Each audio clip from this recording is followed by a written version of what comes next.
Bismillahirrahmanirrahim. Assalamu alaykum, hurmatli televizor ko'ruvchilar. Realligimizga nazar programmamizning 7-sonni ko'rishinglarni qizg'in qarshi olamiz. Men Abdullah Yilg'un.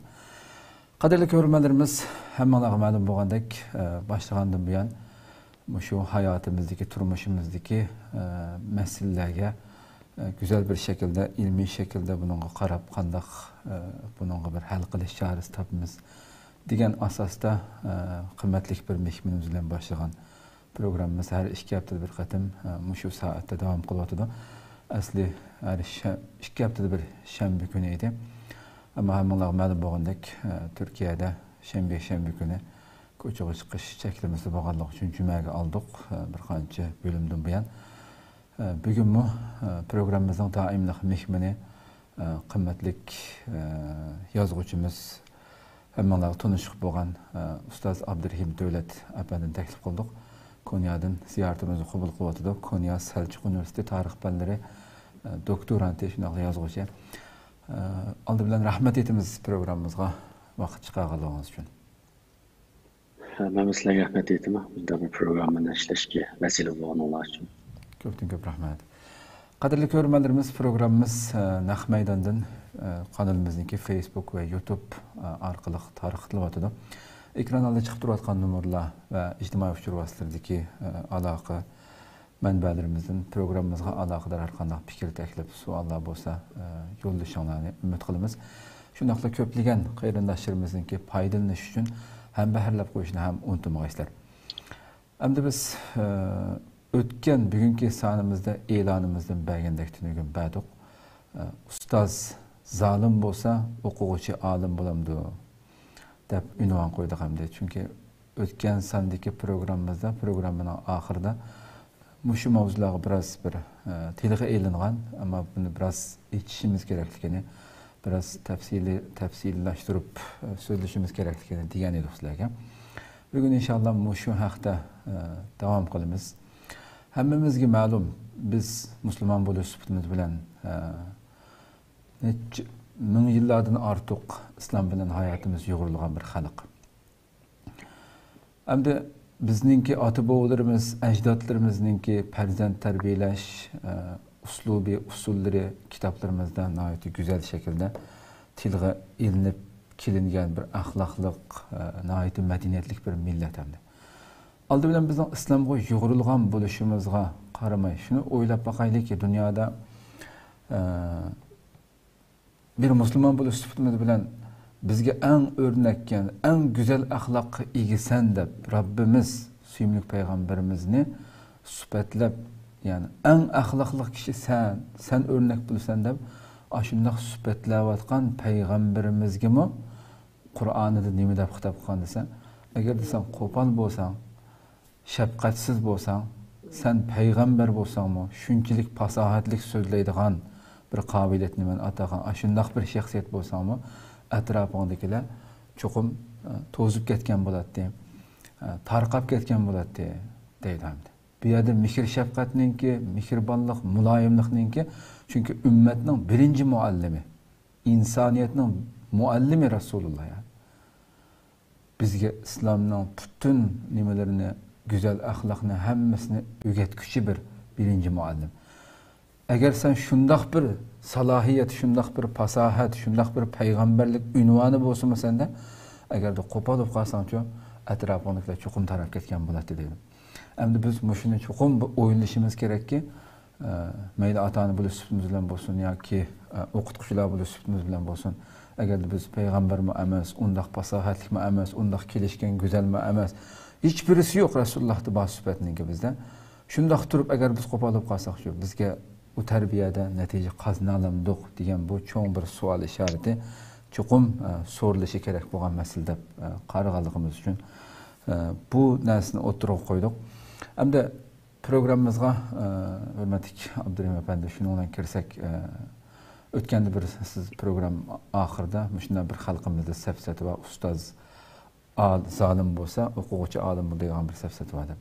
Bu gap bizning millatimizning ichiga qanday xo'p nadim paydo bo'lib qoldi? Buning gibi ilmiy asosi bormi? O'shadan bir kirsak. Assalomu alaykum.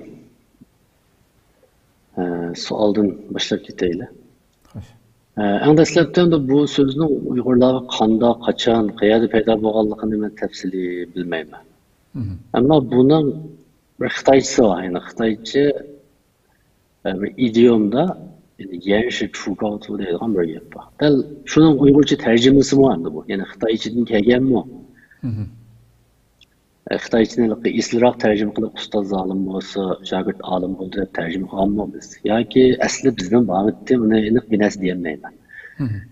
Chuqur Xitoychadan kelgan deyli desak, bizdagi bu ma'arifdagi bir qattiq qo'lliq, zolimlik xilal bizda an'anaga ega deb o'ylayman. Yani bu yanada paydo bo'lgan ish emas bizda. Endi biz buni zodi ilmiymi emasmi degan nuqtadan bir qarab boqaylik. Xo'sh. Endi ilmiymi emasmi degan savolni so'rgan vaqtimizda chuqur shu qattiq qo'l usulda tarbiyalangan bolalarning universal natijasi bilan qattiq qo'l emas balki ilhomlantirish bilan güzel muomalada cho'ng qilgan bolalarning terbiye neticesini seliştirip durup andan yakın çıkarıldı. Yani daha hazırlık zamandaki pedagogika yani marifşünaslık, psikolojiye katarlık mı, marif münasebet fellerde umumi neticesini hulasıyla söylesem çoğun cihetini etkanda balığa kattık dikiş, kupal muamele kılış. Yani marifte ten cezası kullanışının umum cihetini balığa ekildiğin faydasının ziyinine ait eğer. Xo'sh. O da onda qanday konkret ziyonlari var desek, bir qancha nuqtani yig'inchoqlash mumkin. Agar bir bola kichikdan boshlab oilasida, ondan keyin maktabda nihoyatlik tan jazosi ostida cho'ng bo'lsa deyli. Tayoq demak. Tan jazosi ostida cho'ng bo'lgan vaqtda bu xil bolalar cho'ng bo'lgandan keyinmi biz oldingi sonda qisqacha dedik. O'xshash bunu etrafidagi kishilarga ason tez zo'ravonlik qiladigan bir xohish ega bo'ldi. Yani bu deganlik agar ota-onasidan yoki ustozidan, muallimidan yoki xalpitidan jiq tayoq yeb cho'ng bo'lgan bir o'quvchi keyin cho'ng bo'lgandan keyinmi hatto u oilasidami jidal bo'lsalar chuqur ayoli qo'l ko'taradigan, yani ayolini uradigan, bolasini uradigan manda bir odatga ega bo'lib qoldi. Bu qarmoqqa bizga biroz g'alati bilinishi mumkin. Bu qanday desa, bu kichikdan boshlab tayoq yegan bir odam qoida bo'yicha bu tayoq yeyish yaxshi ish emas ekan. Hemen cho'ng bo'lgandan keyin men bolamni umay. Men tayoq yeb cho'ng bo'lgan. Xo'sh. Hech bo'lmasa men bolamni umay deyish lozim-ku endi. Chunki tayoq yaxshi narsa emas. Ammo ana kulkilik tarafi buni.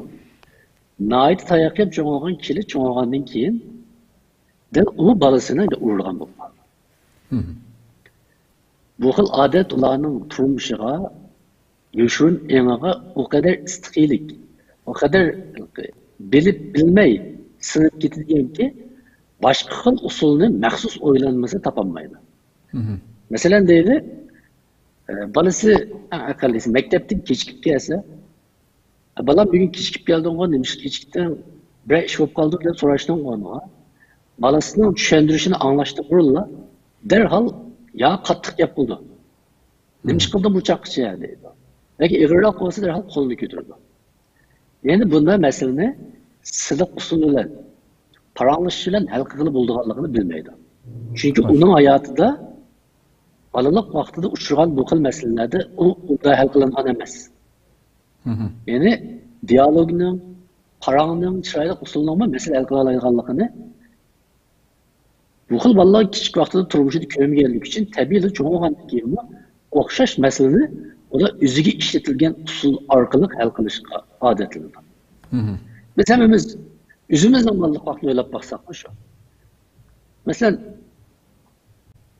bu da bir kinoda bir cümle çıktı. Buna ait klasik cümle.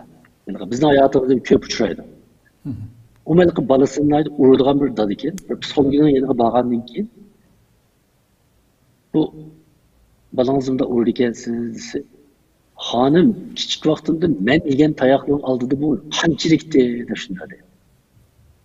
Yani ne dese, küçük vaktinde men yegen tayak karganda bu. Çok mesele emez.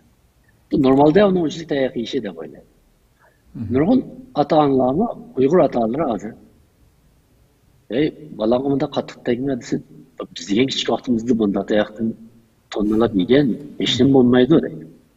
Amaliyotda uning balasini shuni urgan bo'lib qolganligi, toza hech nima bo'lganligini, amaliyotda toza chatoq bo'lganligini bildirdi. Ya'ni zo'ravonlikni masala hal qilishdan bir chorasiz sifatida o'ziga odatlantirib oldi deganlik endi birinchisi. Xo'sh. Endi ikkinchisi uzoq muddatlik zo'ravonlik, ya'ni tayoq ostida cho'g'agandan keyin Allah'ın üzgüge işencisi yo'qaydi. Üzgüge işencisi deganimiz hamda.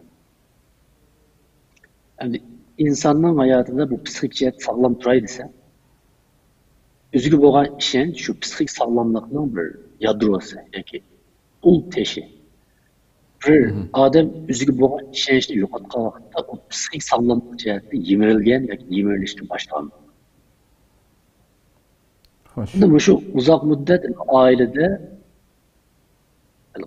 nukul tayakla emas, yani horlanish. Bu til orqali bo'ldi. Yani haqorat, hech qanday ishini muayyanlashtirmaslik, hamisha bolalardan qusur chiqarish, har bir ishini ayıplash. Mesela bir bola deyli, dada qarama xatni qandaqroq yozibdimi deb kelsa, belki bana chiroyli yazolmagan bo'lishi mumkin. Ammo ana yoki dada ko'rgandan keyin, mushumi xatmi, xat deganimi mushunda yozamdi deb inkos qo'ydirdi. Ammo bu bola ko'nglida, ya'ni o'zining o'lchimida xil yomon emas yozig'liq hamda. Xo'sh. Balki bu xatning ichida maqtali bo'ladigan bir qancha harf yoki siziq bo'lishi mumkin aslida. Ammo bu ana yoki bu dada en ağır balanın maqtashga arziydigan taraflardan burun chuqur balanın kamchiligini va qusurini ko'rdi. Shuning bilan bugun sizga xatini akeldi. Ertaga akib beqishi mumkin. Xili chiroyli yozdim da. Seni xili chiroyli tunugunga qaraganda bo'lgan ilgirlashishni ko'rmang. Qara bugun endi sizning xating siziqqa tushmabdi.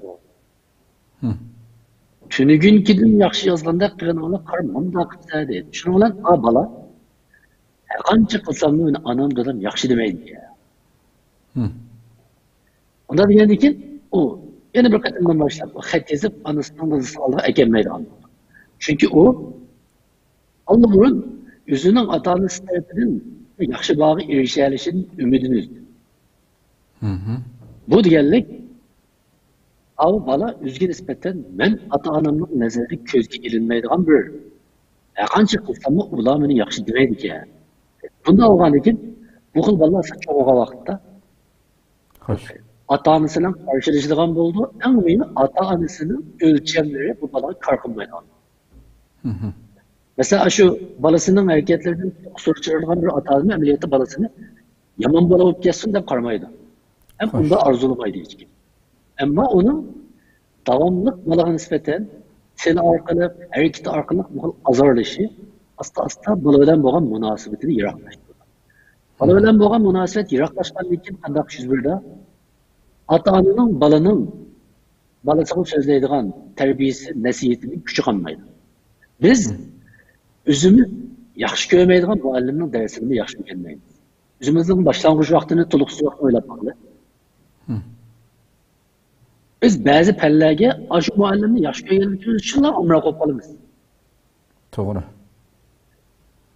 Xuddi shunga o'xshash, ota-ona bilan bolaning munosabati buzilgan vaqtda bu oila tarbiyasidan yaxshi bir umid kutish asosan mumkin emas desak xato bo'lmaydi. Shuning bilan bolalar 16 yosh, 17 yoshga kelgan vaqtda oilasini qochadigan, ig'irroq bo'lganda oilasini chiqib ketadigan, yengilroq bo'lgandimi mumkin qadar uyga kech kelsa, avvalo baldur uydan ketsa, ota-onasi bilan so'zlashmasa, masalan, o'qil bolalarning yangi ota-onasi bilan kirsa, bolalar asla ish chiqqan qiyofatda yo o'birliga kirib yoki sirtda ishim batdi deb chiqib ketadi.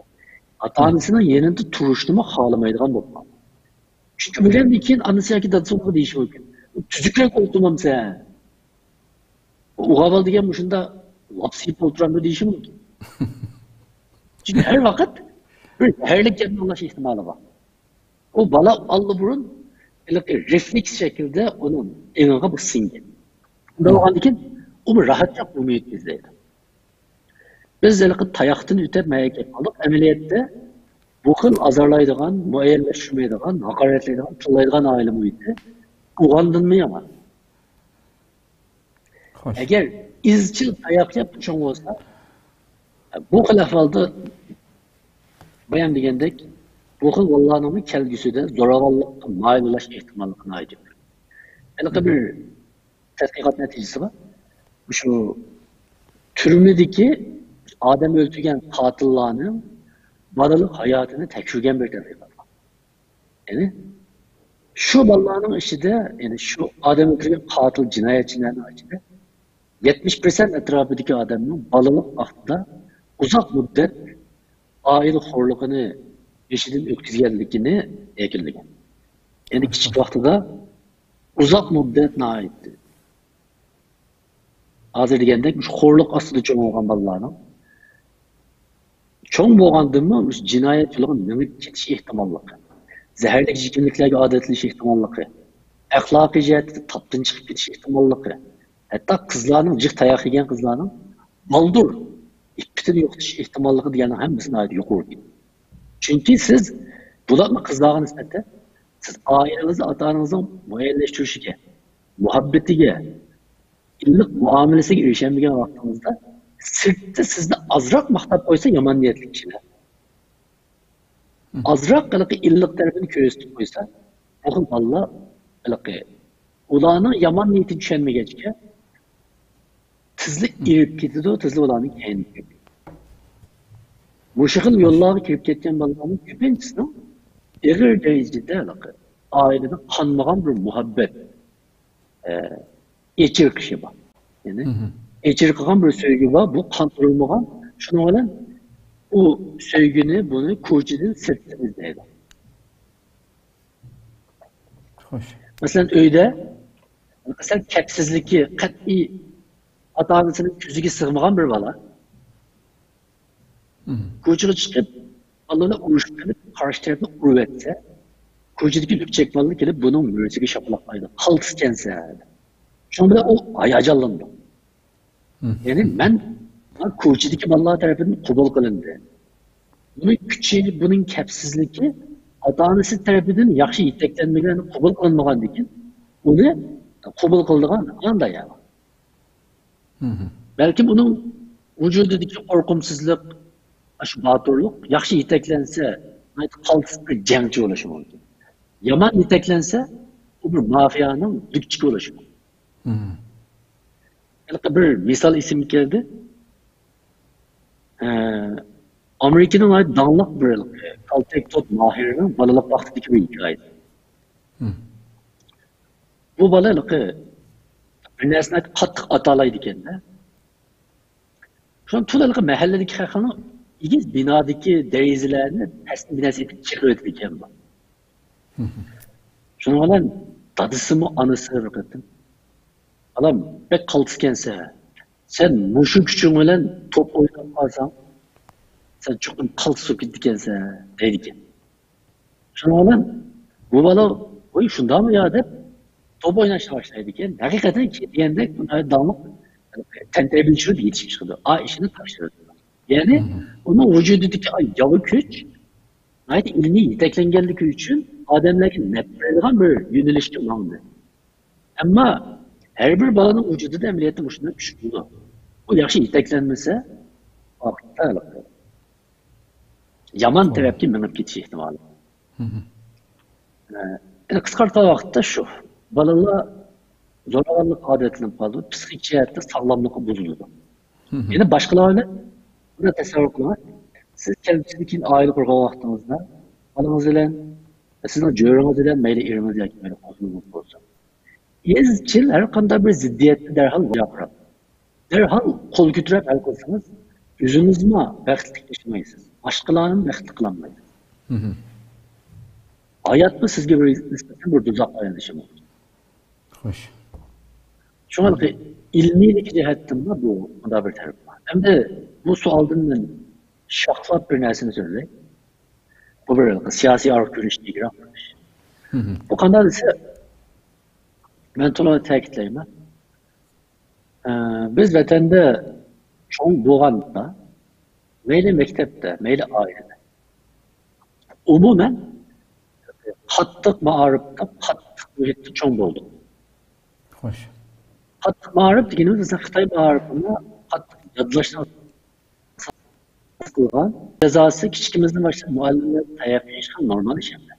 Ammo keyin biroz qonun orqali asli kuchganda qilgan bilan bularni hatto Xitoyning o'ziga nisbatan bu bolalarni urush, jazolash umumlashgan bir ish. Endi shunda bo'lganligi uchun masalan kichik vaqtimizda biz nurg'un narsalarni majburiy yodlab qo'yamiz. Ya'ni tayoqdan qo'rqib turibmiz. Hadi büyük şimdi biz eslab bakaylik. Kichik vaqtimizda o'zimiz yoqtirib, hayajonlanib yuradigan narsa esimizda bor.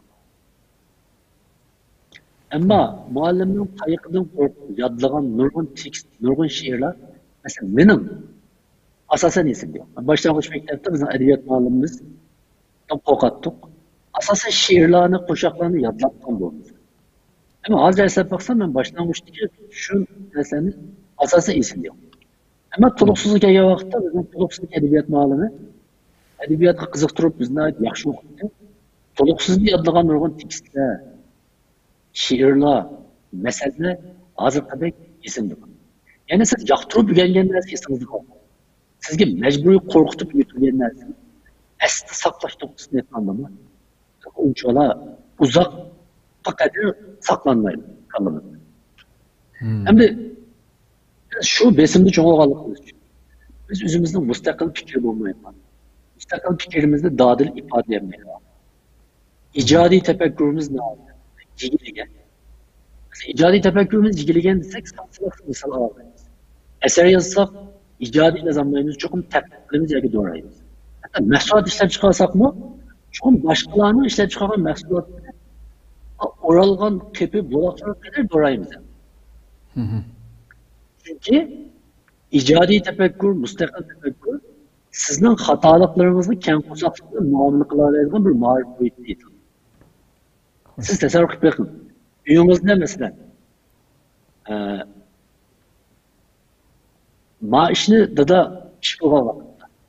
Bunda kılsak asarrak bulamı ki ya da şurada diye vakıfta. Sen ne bilirsen şunu tek diyenli kılar. Deyilgen vaqtda siz ikkinchi qatim siz o'zingizning mustaqil qarashini ifodalashga jur'at qilasiz. Xo'sh. Agar siz velosipedni o'ngshimoqchi bo'lib, uni buzib qo'ysangiz, agar bolangiz yoki dadangiz yoki onangiz yaxshi qilsa bolam buzib qo'ysam hech qisi yo'q, qayta buni o'ngshig'ili bo'ldi. Shunda desa, vaqtda siz ilhomlanasiz. Agar İkinci velosiped yaqin kelmay, qora velosiped buzib tashlagandan keyin siz qat'iy bu ishni qilmaydigan bo'lsangiz, shuning bilan sizda davomli tavakkul qiladigan, yangi ishni qilishga jur'at qiladigan ma'qul qiziqish shu oilada büyüşküdülüp yuqtirilgan bo'ladi. O maktabdimi shundoq. Masalan, maktabda muallim yodlatgan darsni shu paytda yodlamay imtihon bersangiz, o'zingizning mustaqil qarashini yuqori olmaysiz. Siz yuqori bir olmagandan keyin imtihonni o'tamaysiz. Uning uchun siz cho'qim yodlatganni yodlashingiz kerak, o'rgatganni o'rganishingiz kerak. Sizning mustaqil qarashingiz, ijodiy qarashingiz qabul qilinmaydi. Bu bir xil chetlardir. Unda olgandan keyin biz cho'ng olgandan keyin o'zimizning mustaqil maydoni, mustaqil qarash olmaydi. Kimning ovozi yuqoriroq chiqsa, kim unli gap qila olsa, kim bakrak baqira olsa, shuning bizga qoyil qilarlik buni keyinda bilmaymiz. Ama uningdan mı to'g'laydigan yana bir chiqsa, chetaqini, uning keyindan ketamiz. Bu amaliyotda biz o'zimizni ahvoliga qarab qarsak, teknik aytganda bizning bu shu tafakkur odatlarimizga qanday sabab bo'lgan bir ish deb o'ylayman. Bu savol haqida shunchalik. Xo'sh, ko'pdan ko'p rahmat, Alloh razı olsun. Endi shu so'zlab o'tganlardek silamamda bizga nurg'unlagan kamchiliklarimiz, nuqsonliklarimizdan birisi. Bu muhacirette nurg'unlagan har xil turmush besimlari, dard alamlar vatanniki. Degandek bu ishlarga ta'sir qilgan bo'lishi mumkin hamda ota-onalarga. Ammo shu tarbiyada, ta'lim tarbiyada shu ziyoda qattiq qo'lliq qilishninki qanday ziyonlari bor. Bu vaqtda biroz buni bir ochsak.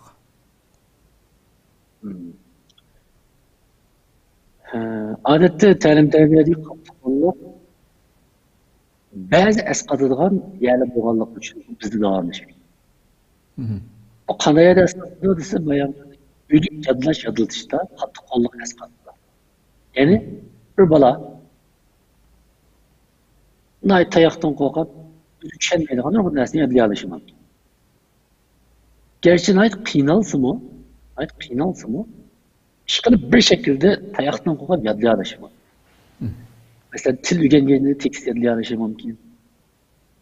Ama bayan benimga o'xshash, bu xil yodlash xarakterlik, mesela mexanik hareketler, mesela ma'lum bir ustamning shogirdi. Mesela bir yog'ochchi ustam yoki navoiy yoki tikkuchi shogirdlarini urib o'rgatsa, balkim mexanik hareketlarni o'rganishi mumkin, ammo hech bir zaman ijodiyatchi xarakterlik uni tarbiyalash ehtimoli xarakter. Menimcha men bu savolning ustida men javobini berganda qilaman. Bu yerda ta'kidlab qo'yganim, bola tarbiyasidagi eng muhim narsa yodlatish emas. Hozir bu gap esimga keldi. Meshalamda siz bizim bilimizlik mayli ota-onalar bo'lsin yoki shu har xil vatanda shu Qur'on kursi yoki mishadiki anglab atrofimizda anglaydigan nechilik qatim angladim masalan. Vallahi mesela şu bulup mu Kur'an yazıldıgan, şuna mecbur bo'lib qolamiz çünkü bunu erken qo'yib bersak yoki o'zining bilgancha qilsak yordammaydi. Vallahi tomirimizni tutib oldi. Gap anglamaydi, buni shunday ishlatmasak olmaydi ba'zida. Deb shunday deydigan so'zdan anglaymiz endi. Çünkü ulama ustozlardan shunday o'rganganligi uchunmi yoki bu xuy masalan. Ameliyatda bir tarafdan yana qarasangiz, mushuning foydasini ko'rib, ziyoda elib chiqib putirib, nurg'unlagan qilgan bolalarmi ancha-muncha yo'q emas, bor masalan endi. Yo'q deb bo'lgan masalan. Oxirgacha natija qozonganlarmi bor endi mushuni qarab. Shunga ota-onalarmi shundan ta'sirlanadi yoki o'qituvchilarmi o'qitayotganlarmi shundan ta'sirlanadi. Buni qanaqa qaraysan? Bu masalada biz avval qanday o'lchash haqidagi o'lchimiz bor. Ben hozir siz deganingizga o'xshash, shunda qattiq qo'l usuldimi yodlab muvaffaqiyat qozonganlar bor dedingizmi? Men buningdagi o'lchimimizni avval belgilab olaylik deyishimning sababi shu. Biz bu xil ma'rifat, tarbiya yoki ijtimoiy fandagi bu to'g'ri, bu xato deganga o'xshash masalalarda umumiy nisbatni asos qilamiz. Çünkü her vakit istisna haletler mevcut. Mesela bayan dedim bu, ailesini izcil dayak yiyen, horluk uçuran vallahi köpünçü vakitte düzgâğa işiniz tüfendi okuyuşu mümkün. Kelgüsü de yama yolu, ahlakı ciheti, yama yolu çıkış ihtimallığı, psikik ciheti sağlamlığı, buluş ihtimallığı yukarı değil. Bu diyenlik, şu hal muhitte, del onun eksice ait kaldıs vallalarına yetişip çıkışı mümkün. Şununla biz şu bir işçi balaga qarabla mesela palanı balası nayet qattiq tutatdı, davamlı uratdı, nayet yaxşı çoğ oldu mana depla onun usul to'g'ri ekan demaydi. Xudo hozirga o'xshash, masalan, qattiq qo'l yo'lda yodlab muvaffaqiyat qozonganlarni biz manda istatistiklar qilishimiz lozim. Insof bilan unda da zaten qanchalik bola mushu xil yo'lda yodladi. Mushu xil usulda. Shularning ishidan yodlab hozir bu sohada natija qozondi degili bo'lgan bola zaten qancha %? Xo'sh. Agar 3-4%, 4-5% bo'lsa vaqtda biz bu yo'l nayda to'g'ri ekan deb chiqarmoqqa. Yo'q. Undaqlar chiqarmaymiz.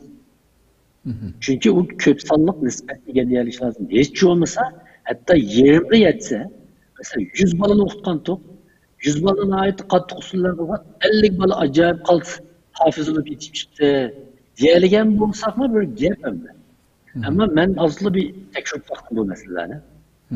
100 balının okul usulü yetiştirgen ballarını 10%'i var.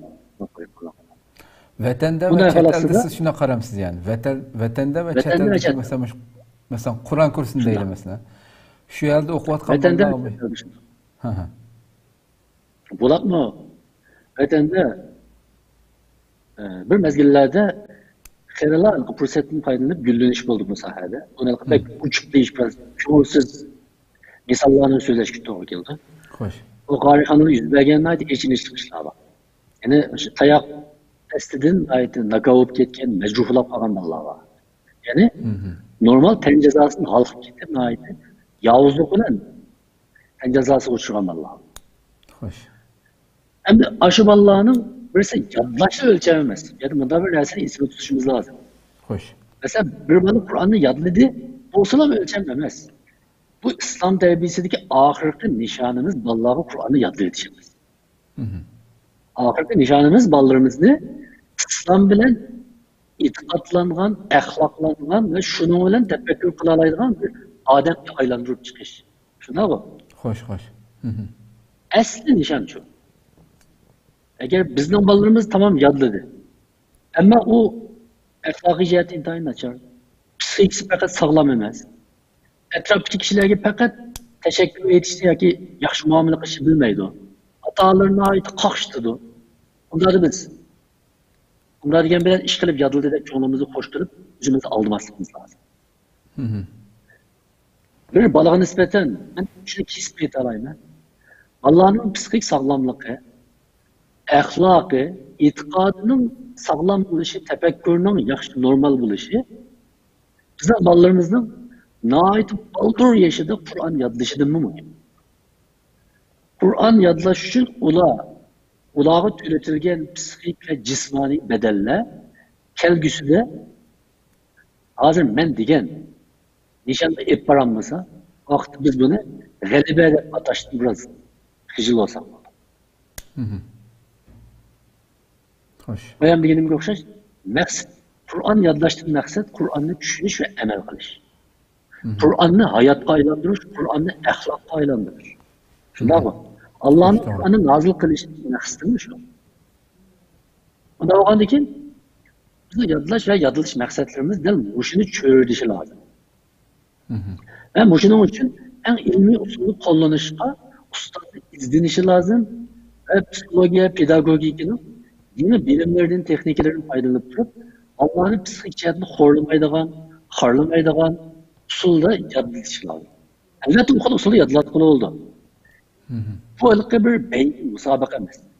Palağanın 6 yaşta yadılap bulup, benim olan 5 yaşta yadılap bulup, 7 yaşta yadılap bulup, palağanın usta 1 yılda yadıdı ettikken, palağanı 6 ayda garantiye verirken diyen gelme. Olur. Balığa nispeten ameliyatta inikrak desek, Adem'e okşaş muhabbet karışamaz. Biz burada kolumuzdaki rehtini ben mani kesin. Yalık kılsam buldukken ya ki dastan kılsam buldukken ma xevirda men. Mantığı cilet açsam buldukken ya ki lağmenini pilsini sozsam buldukken diyenge okşaş. İnsan Allah canlılık yaratan bir balını ben xalıganca xemir okşaş yoğurup ben xalıgan bir şekilde ekelsem bitti diyenge okşaş bir pozisyon usulü. İslam hiçbir zaman bu xil mağrib pozisyonu doğru dep qaramaydı. Biz Peygamberimizin hayatında bu xil misal, bu xil nersini hiçbir zaman göremeyiz. Biz de Peygamberimizin hadisindeki terbiye aslanlardakilerin edep tayığını götürüvetmenler. Valla namaz yaşına yetkiye vakitte onu urunlar degeldi Allah'ını daim bağlap dururlar. Her kanda vakti çokum korkutup kulağına vehime gizlenip terbiyelenme diyenlik demez.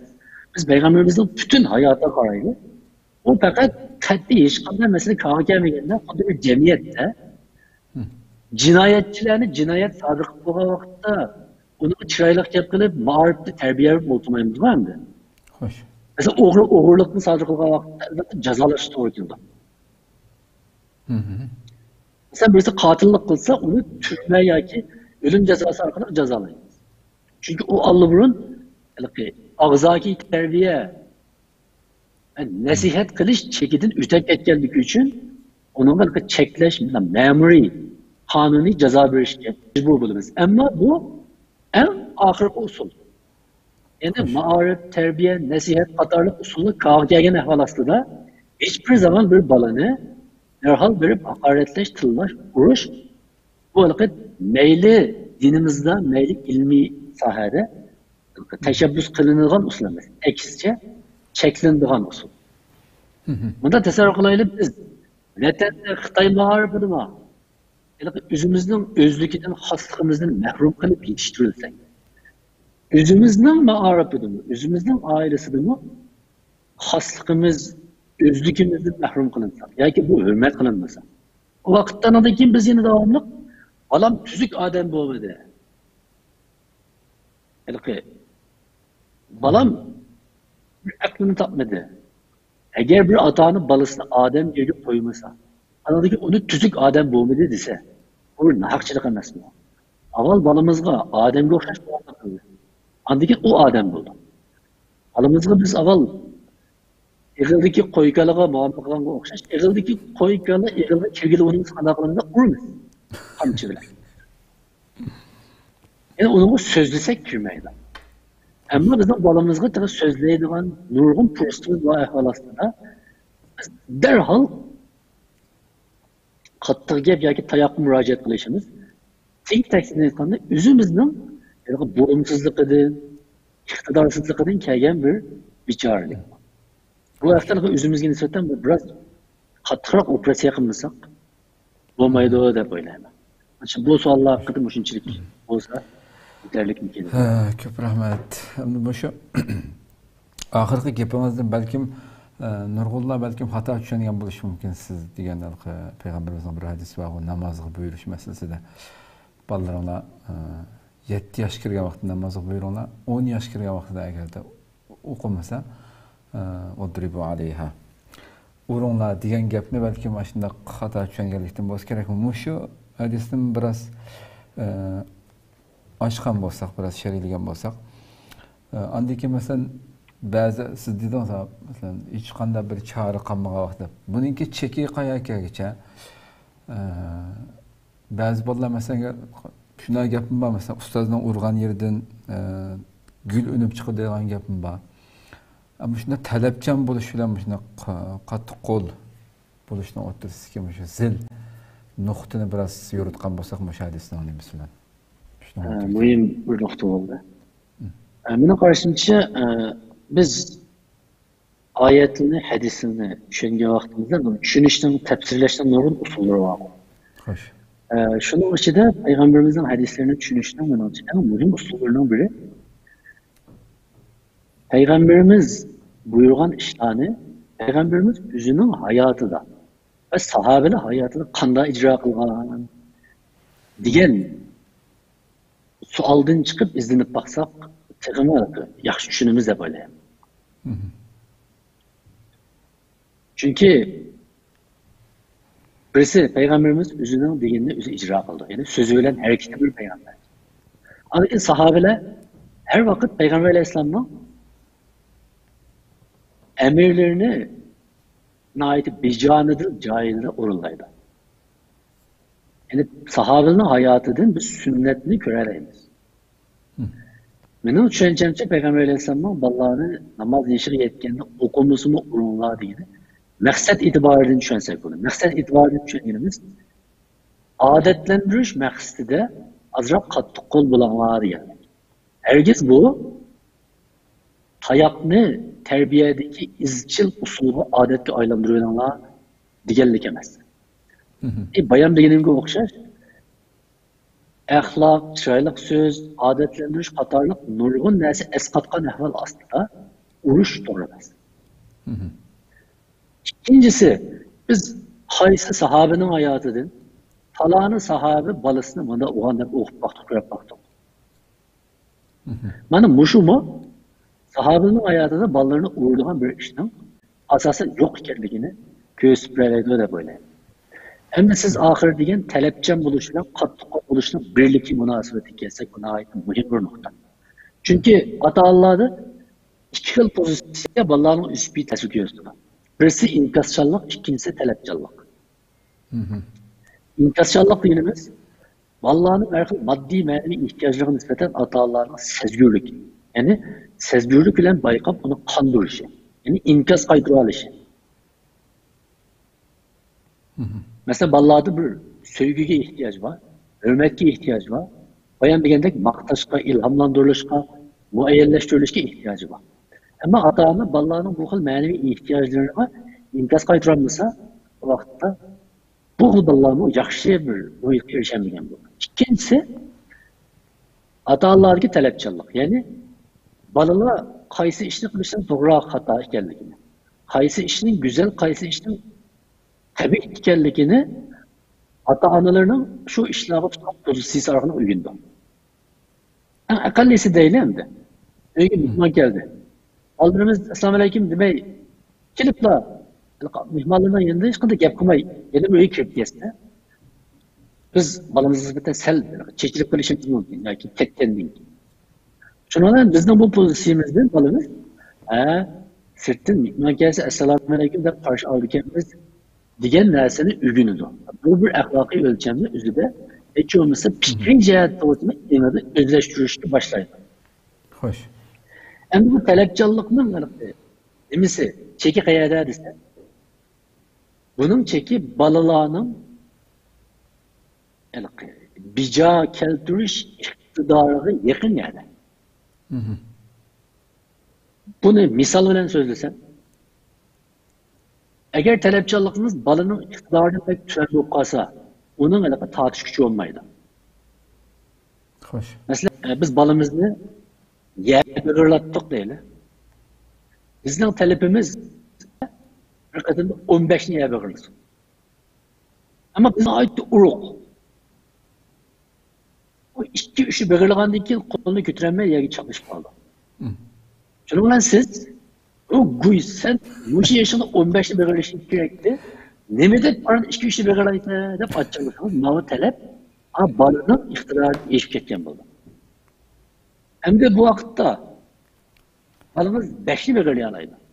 5'ini bakırlayalıysa siz balımızga kötü bakırlaysa yaxşı kıldığınızsanız sizin bu talepinizin küçüğü olmaydı. Hem de siz kanda talep koyuşunuz gerekiyor. Eğer balımız 5'ini bakırlayalaydıgan balımızsa siz balımızga balam sen 7'ni bakırlayalaysa sen küçüksen 8'ini mi bakırlayışın mümkün değil. Şuna olan ma talep balımızın iktidarının işidir. Azrak inciklısa bakırlayalışın mümkün. Azdan şey. Onun için 7'ni 8'i bakırlığa vakitte balada muvaffakiyet duygusu oldu. O emek kıl aldım ben kaltısı kemme dedi. Eğer bu bala 5-6'ını azadı bakırlayalaydı. Ama 3-4'te bakırlaydı tutsanız bu bala onu hayacanlanmaydı. Demiş ki çünkü o ben 3-4'te asallı bakırlayalaydı tutsan da böyle onun kızıktırış küçük olmaydı. Ama siz 15'i bakırlaysaydı 15'i bakırlayanmışsın da oldu bala ümitsizliğinde. Ne kadar çıkılsam da 15'i bakırlayanmışsın. Aynen kınmayıcı da böyleydi ya ki okul. Meşgul nispeten onun isteksizliği derhal payda oldu. Emniyette ballağın nispeten başka neresi bu şunda. Gerçi hazır yer bakırlaştı misal kakının bile. Mesela bayan bilgende yadlaş değil. Mesela balımız tekst yadlısa bir saat dikkatini yığılsa, ya ki yarım saat dikkatini yığılsa bir varak yadlayalaydı, 20 varak yadlayalaydı. Ama siz balımızga doğru Ahmet'in barısı bir saatte 3 varak yadlayıp bizim ara bir varak yadlaydı ki deplikip ayetinin başına 3 varak yadlaysaydınız. Hiç şimdi faydası olmaydı. Siz bu gibi olsa bu var ayetinin başına 3 varak yadlamaydı ve yadlayamaydı. Siz fakat aram 20 saat dikkatini yığsa sen bir varak yadlayalaydı kense. Azrak küçsen bir 20 varak yadlayalayışın mümkün olan. Deseniz avı azrak küçeş arkalık yeterleydiğen bir nişan.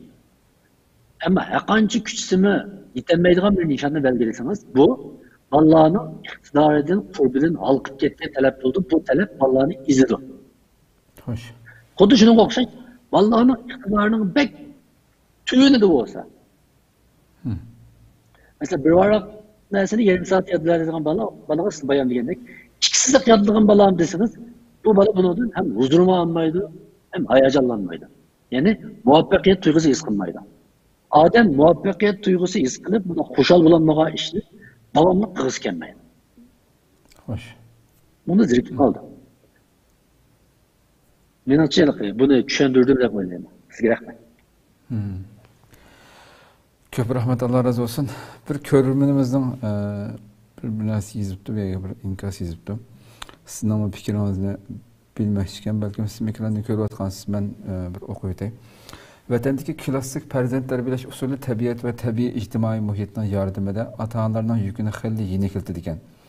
Bola ota-onasidan ololmagan ba'zi bir tarbiya va g'amxo'rlik tashnaligini tang tushlari, cho'ng uy, o'yin chemberidan elish imkoniyatiga erishadigan. Ammo digital yerlik nasl deyilayotgan bugungi davrda tug'ilgan farzandlarni tarbiyalash ota-onalarni gangirtayotganligini ko'ryapmiz. Chet eldagi bolalar birinchidan oila huquqini vatandagiga o'xshash his qila olmaydi ekan. Cho'ng uy, tog'a, hamma, naviri, tuqqan, qulum qo'shni munosabatlardan mahrum qoldi ekan. Ikkinchidan, chet elda ota-onalar har xil sabablar tufayli muqim bir yerda uzun o'ltirolmaydi ekan. O'ltirolmaydigan ahvollar mavjud bo'lg'achqa, bu ko'chman turmush bolalarni muhit, makon, o'pchor tuyg'usi va isidan mahrum qildi ekan. Uchinchidan, bolalar ham chet elda ham digital uchur davrida tug'ilg'achqa, ota-onalar o'zini tizginlab bo'lolmayotgan digital zo'migarlarning qiltig'iga bolalarni rozilik bilan tashlab beryotdi. Bular orqali demoqchi bo'lganim, chet elda farzand tarbiyalash tarbiyasi bilan birga ota-onalarni, ya'ni ota-onalik tarbiyasi ilib berish ota-onalar qarata qanot yaydirish kerak deb qarayman. Bu vaqtda Abdurahim Davlat muallimning ko'z qarashlarini olgan bo'lsak, Alloh razı bo'lsin debdi Muhammad Yaruq kardeşimiz. Sual ayrım bir programının sualı iken. Biz inşallah ilk keptedin ki önümüzden bu şimdi. Aldığımızdaki temene. Çünkü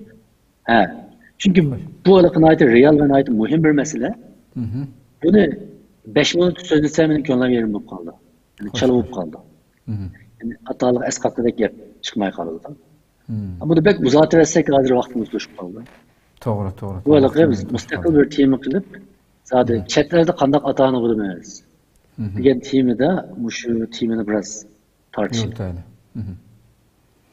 Mayli bo'ldi, olsa ko'pdan ko'p rahmat aytamiz. Rahmat, Allah razı olsun. Sizlarga ko'p rahmat, Allah razı olsun. Qadrli ko'ruvchilarimiz, shunday qilib bugungi realligimiz va nazar programmamizning 7-soni bu yerda oxirlashdi.